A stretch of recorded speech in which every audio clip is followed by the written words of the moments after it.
지난 3일이었죠. 이라크의 바그다드 국제공항에서 이란의 솔레이마니 사령관이 미군의 드론 공격으로 피습당하는 사건이 벌어졌습니다. 그래서 오늘은 중동 뉴스 포객이 두 번째 이야기로 이란에 대해 다시 한번 얘기를 나눠보겠습니다. 솔레이마니를 쉽게 생각하면 솔로몬이에요. 네. 그게 터키에서는 예전에 오스만 투르크 제국의 술레이만 대제. 네, 들어봤어요. 네, 그다음에 그 트로이 문명을 발굴한 독일의 고고학자 슐리만. 다 같은 이름이에요.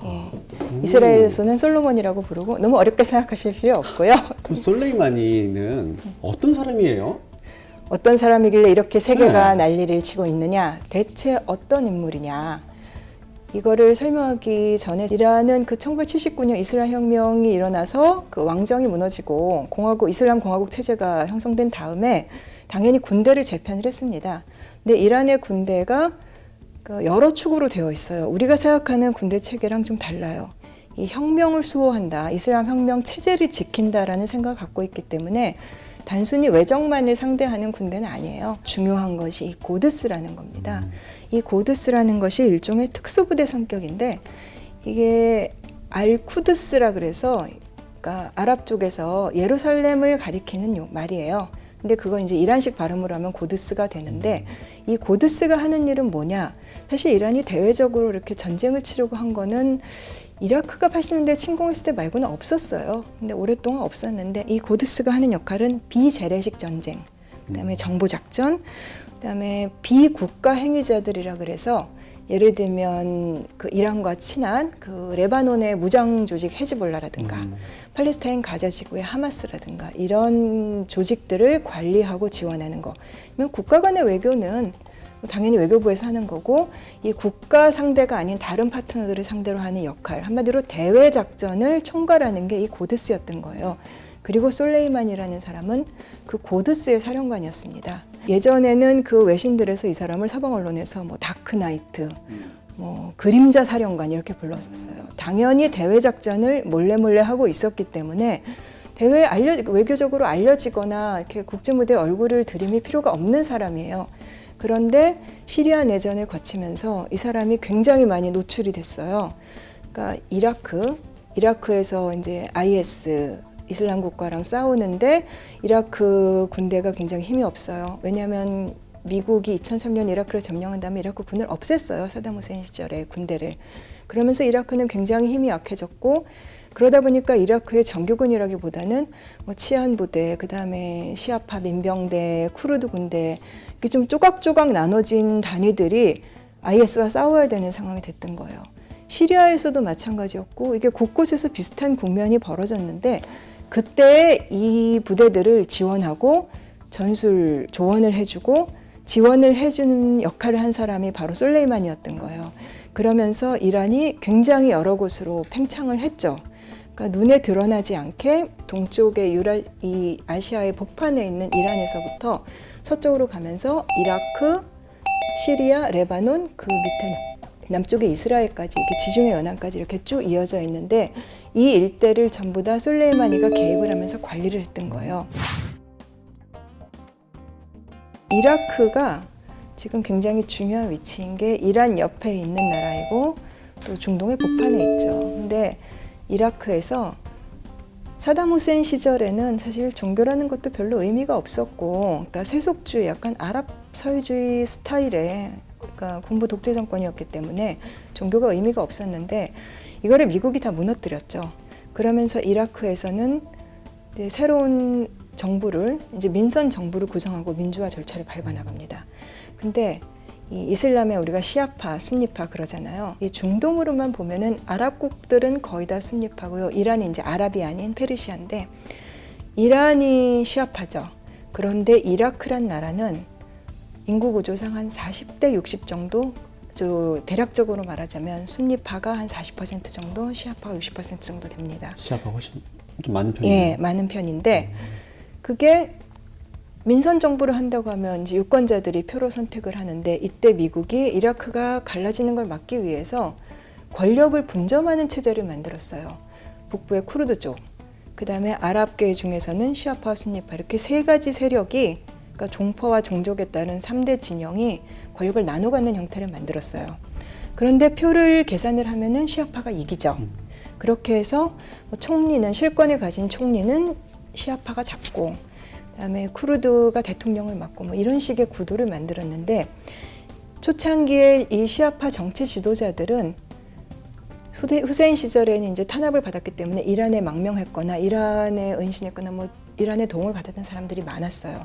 일단 주민들 자체도 주민 인구 구성도 시아파가 많고 그러다 보니까 계속 시아파 친이란계가 정권을 잡게 됐죠. 근데 이제 국민들이 보기에는 종교나 종파가 중요한 게 아니라 먹고 살아야 되는데 전후 재건도 제대로 안 되고 시아파 정부 무능하고 부패하고 이렇게 되면서 국민들이 크게 반발을 하기 시작한 거예요. 그래서 지난해 11월 달에 대규모 시위가 일어났습니다.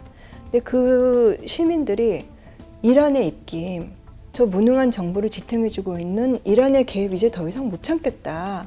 그래서 이란 총영사관을 공격하는 일이 벌어집니다. 그랬을 때 이란 정부가 머뭇거리는데 이거를 또다시 그 솔레이마니가 개입을 해서 이라크 정부에 강경 진압해버려라. 한마디로 총 쏴서 사살해라 시위대를. 이렇게 무력 진압을 진두지휘할 정도였다고 해요. 그러니까 개입의 정도가 굉장히 컸던 거죠.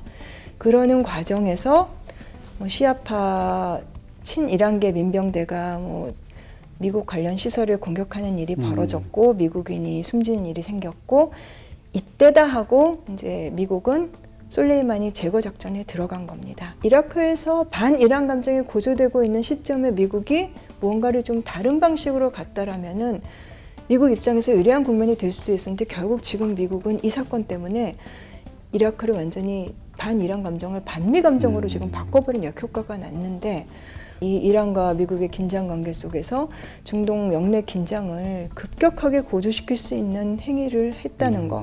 그래서 원칙적으로 봐도 말이 안 되고 파장이라든가 이제 정치적인 고려로 봤을 때도 좀 너무 심각한 사안을 지금 트럼프 정부가 벌려놓은 것 같습니다.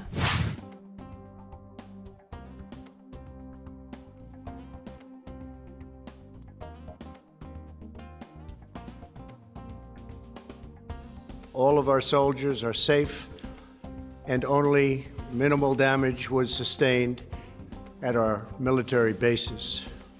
Iran appears to be standing down, which is a good thing for all parties concerned and a very good thing for the world. 그다음에 결국 전쟁이 날 것이냐 이 부분에서는 대부분 전문가들의 시각이 일치하는 게 전면전은 일어나지 않을 것이다. 미국도 이란도 그럴 의지도 없고 여력도 없습니다. 두 나라 다 경제 상태가 그럴 수 있는 상황이 아니에요. 트럼프의 치적이라면 집권 기간에 어쨌건 증시 랠리, 그다음에 주가 올라가고 미국 경제가 좀 살아나는 조짐을 보인다라는 거고 이란은 갈 길이 너무 급합니다.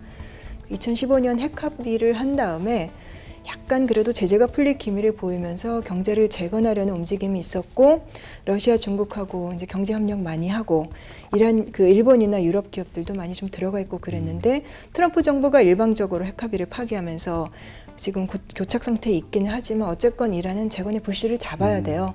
그리고 경제난 때문에 이란에서 얼마 전에 또 거센 반정부 시위가 일어났는데 이때 시위대들이 요구한 게 뭐였냐면은 그러니까 휘발유값 보조금을 이제 정부가 없애기로 한 거, 이 문제가 촉발시킨 거였어요. 사실 그 휘발유값 보조금 없애라 이거는 IMF가 이란에 요구한 거기도 하고 뭐 예정된 수순이었지만 주민들이 생각하기에는 중도 온건파 정부가 들어섰는데 경제적으로 별로 나아진 게 없고 미국과 핵협정을 했는데 미국이 일방적으로 깨버리겠다라고 하니까 자기네들은 속수무책이고 경제는 지금 파탄 지경으로 향하고 있고 그리고 그래서 이 온건파 정부의 무능, 그 다음에 또 하나가 혁명수비대와 그다음 고드스, 나라 꼴이 이 모양인데 고드스가 밖에 나가서 지금 무슨 짓을 하고 있는 것이냐.